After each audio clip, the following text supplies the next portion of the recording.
Rock lords, rocks that come alive. Rock lords, fighting to survive. Living rocks with strength and might, rising up to crash and fight. Rock lords, powerful living rock. Hello there, gang, and welcome to Displaying Model Behaviour. This is the only news that matters, and that's good news.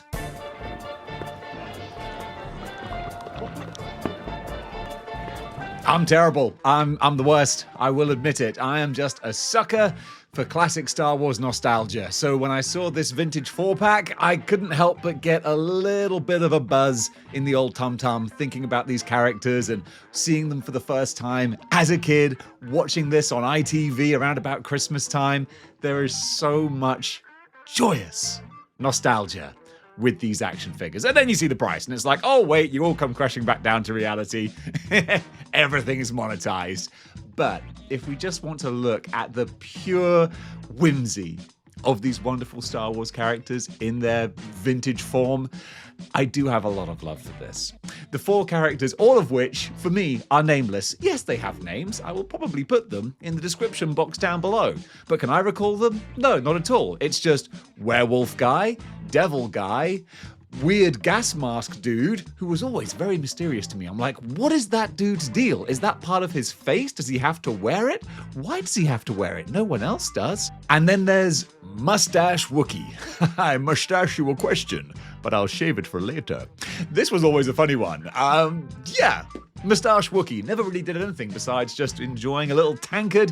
I imagine that's his own tankard as well. I think he probably keeps it behind the bar and he's like, barkeep, a pint of whatever the heck we drink here in my regular tankard. Also, I can't help but think that maybe Chewbacca saw this Wookiee sporting the old cookie duster and thought to himself, you know what? I gotta grow this out. Because then I'm sure that in Return of the Jedi, you do have like a bit of a hint of a moustache on Chewbacca. And previously, I always just assumed that it was Lando between Empire Strikes Back and Jedi turning to Chewbacca at some point and being like, hey Chewbacca, ever thought about growing a mustache? So this is available on Hasbro Pulse, but having said that, it may very well be out of stock by the time this video goes live, because you know what it's like, boom, and it's gone. But hey, if you missed it, don't worry, just consider yourself having saved some money. That's how I always look at it. Folks, this episode is sponsored by Legendsverse, and you know who Legendsverse are by now. They are your one-stop shop for all of your action figure collecting, cataloging, and correlating needs. No matter what you collect or how big your collection is, you can log it all on this website, and also use their deep dive resources to go way back into time and find out all the different figures that have been released for just about any line out there, going back decades to see what figures you need to fill in your collection, or as I like to do, just go down a ridiculous rabbit hole of seeing the history of all the different toys and action figures that we love to collect. So gang, you can check out Legendsverse for free. Doesn't cost you a penny, and you can start logging your collection right now. And if you'd like to get a lifetime membership that allows you to log an unlimited number of action figures, then you can get 10% off by clicking the Displaying Model Behaviour link in the description down below or in the pinned comment. So go check out Legendsverse and tell them Model Behaviour sent you. The Super Mario Galaxy movie is going to be hitting our screens pretty soon now, and Jakks Pacific are starting their big ramp up with their action figures. We got 4 available right now over at Target, and hey, I really enjoyed the first Super Mario movie. I don't think that's a hot take. I think most people did. It was better than I think anyone thought it had any right to be. And if the sequel stays in that kind of realm of quality, we're going to be in for a good thing. And speaking of quality, these figures look kind of nice as well. They remind me a lot of the Sonic DC figures that came out a little while ago, where even though they're kind of small and a bit more basic, they're actually really well put together. I really appreciate the looks of that. So we got Mario, we got Rosalina, we got Yoshi, and Bowser Jr. Didn't want to check my notes there. So yeah, these are available right now. So no pre-orders, no waiting. If you like the look of them, you can go pick them up today. Available right now on Amazon is the Playmates Teenage Mutant Ninja Turtles 4-pack of wonderfully gross, bizarre, crazy mutant villains. I actually kind of dig this. Why? Because I love how ridiculous the Ninja Turtles get with their characters. And Playmates, this is their last hurrah with the line for now. Hey, look, time is a flat circle. I'm sure they'll have another go with the TMNT eventually. But for now, they're putting out everything they can do. And this 4-pack is a fun set. A whole bunch of weird, wacky creatures, each one more bizarre than the last. And I kind of dig that. And as I said, they're available right now over on Amazon. Of course, there's Usagi Yojimbo as well, who isn't really a mutant, weird, bizarre creature at all. But hey, look, if you've got 4 big, bad mutant monstrosities, you got to have at least one good guy samurai rabbit to handle them. Sticking with Playmate's retro, classic-style TMNT figures, we've got this right here, the Foot Cruiser, which is just a huge, big bag of 1980s childhood nostalgia. And it's not available for pre-order yet, but it will be pretty soon. Considering how quickly things get sold out these days, you might want to keep a little eye on the price for this one if you do want to pick up this throwback to the 1980s line. I love how just ridiculous so many of the Turtles creations were. I mean, Shredder, ancient Japanese ninja master, a souped-up lowrider. Why? I don't know. It makes for a fun toy. Sometimes that's all you needed. That was certainly all that Eastman and Laird? Eastman and Laird? Is that how you pronounce his name? In 40 years. I've never known how to pronounce his surname. But Eastman and Laird is who I'm going to go for. That's how I'm going to pronounce it. They didn't care. They were happy to just collect the checks and keep putting smiles on kids' faces. Honestly, I think that's a noble goal. More power to them. I think, ultimately, it worked out pretty well for them. Bite is might, and this is Jawsome. Mondo showing their Ripster Fishin' City soft vinyl figure. It's up for pre-order now. Of course, it's going to be very, very expensive. Mondo always are, but that's the different kinds of scales of what you look for with your action figure collecting. Some are classic toys. I kind of love those. Others are more your sort of shelf display museum type pieces. I think that's a little bit more what this is. But however you want to utilize your action figures, you can't help but appreciate how cool they do look, because this is pretty much the classic Street Shark, just inflated in size and detail and price. But I do kind of dig it. I wish they would have got Vin Diesel back to do the commercial for this. But then again, I can't help but think he probably charges quite a pretty penny for that. But hey, come on. Sometimes you got to push the boat out. That's almost a shark pun there. So yeah, this is available for pre-order right now over at Mondo. If you're a child of the early 90s, you're definitely going to appreciate this one. Because if you're a child of the early 90s, then you must be an adult of today. And adults hopefully have disposable income. And if you do, you might want to spend it on this. Mattel Masters of the Universe Origins Stondar. I don't remember Stondar, but I do remember Rock Lords. And there is definitely a little bit of cross-pollination going on here with this one. Wow, today's good news is just all super old-school retro recreations, isn't it? Hey, sometimes that's quite good fun. I do love brand new, cool, badass original action figures, but sometimes it's fun to just go back and be reminded of the cool stuff that we grew up with as kids. And certainly for me, Rock Lords is one. Stondar? You get in there by association. I'll give you that. The more Mattel go into the MOTU line, the more obscure we get with the characters, but I also kind of dig it. So if you do actually remember Stondar from MOTU, comment below and let me know. Because I don't recall this guy, but I'm sure he was there back in the day. And now he can be there today as well. So you can pick him up over at MattelCreations.com. Oh, now this is pretty cool. From SH Figure Arts, we have early test shots of their Godzilla Evangelion mashup creation. Now, this is something that has existed in different forms for a while now. There have been statues and chibis and various other bits of merchandise, but an actual, 6-inch type figure, this is the first one, I do believe, where you got some articulation. You got that real action figure, enjoyable playability with it. That's kind of cool. It's funny, I was going to say 1/12 scale, but of course it's not 1/12 scale. That would still be gigantic.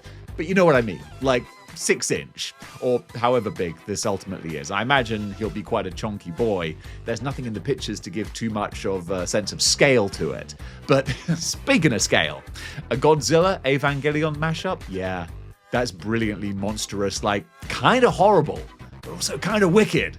That's what Godzilla and Evangelion as two franchises kind of go for. Badass and slightly disturbing. Smoosh those together, you got a pretty good looking action figure. Hopefully pre-order information and some official glossy promo pictures coming up very soon. And when they do, you'll see them here. So, in unusually political news for Displaying Model Behavior, we're going to talk about the US government and the fact that the Supreme Court has ruled that Donald Trump's sweeping tariffs were in fact illegal. And therefore, they're going to be taken off of various imports such as action figures. Because, of course, I'm not going to bury the lead. That's the most important story. Forget about all the other sweeping tariffs and global interactions. Toys should be cheaper to import. Honestly, that's my top story. The problem is, though, now that prices have gone up, are the toy manufacturers going to lower them? I highly doubt it. I don't think that's a hot take on my part. I think everyone's like, yeah, they might take the tariffs off, but they've already established a higher price point, so they ain't going to go back.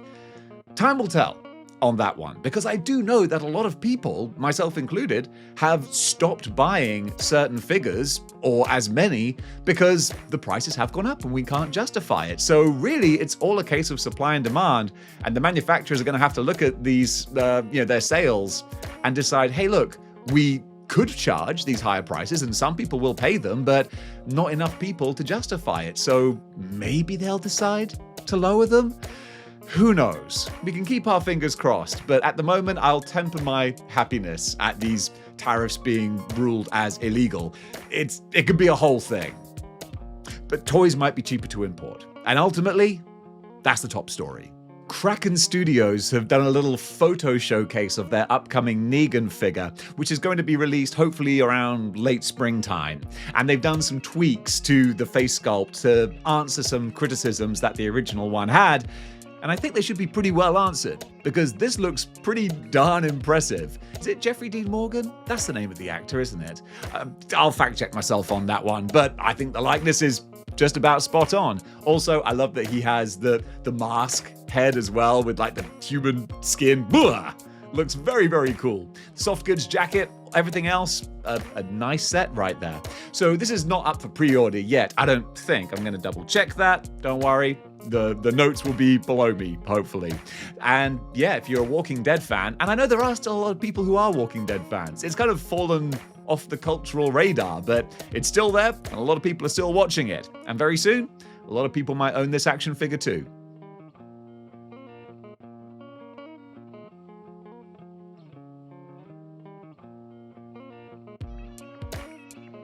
Sokokan 1/12 scale Bullet Queen. I have no idea if I pronounced Sokokan correctly. I mean, an X and a C, how does that work? Doesn't matter. This is just one picture, so I won't linger for long. But what we're looking at here is a mashup, clearly, of Cammy from Street Fighter and the Winter Soldier. It's a mashup kind of episode today. Hopefully we'll have a lot more pictures pretty soon. But something to whet your appetite? There you go. Looks like it might be good fun. In comic book news, Skybound Comics are gearing up for the release of Mask issue number 1. Now, for any 80s kids, wow, this is such an 80s-centric video. Mask was like not quite in that A-level category, I feel, of G.I. Joe, Transformers, and Thundercats, He-Man.